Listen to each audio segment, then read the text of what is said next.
ওমন রমজানের ওই রোজা শেষে এলো খুশির ঈদ। গানটি বাংলাদেশের ঈদ সঙ্গীতের মধ্যে সবচাইতে জনপ্রিয় এবং আবেগঘন একটি গান। এটি রমজান মাসের শেষে ঈদ আনন্দকে উদযাপন করে এবং মুসলিমদের জন্য বিশেষ তাৎপর্য বহন করে।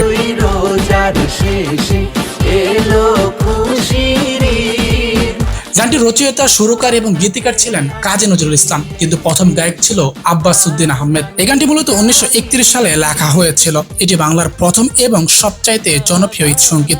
কাজী নজরুল ইসলাম সেই সময় মুসলিম সংস্কৃতিকে জনপ্রিয় করার উদ্দেশ্যে ইসলামী সঙ্গীত রচনা করেছিলেন। এই গানটি সেই ধারারই একটি অংশ।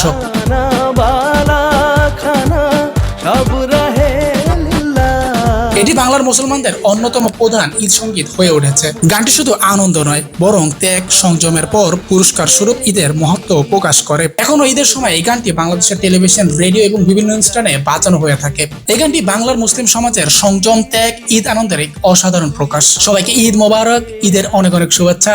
আল্লাহ হাফেজ।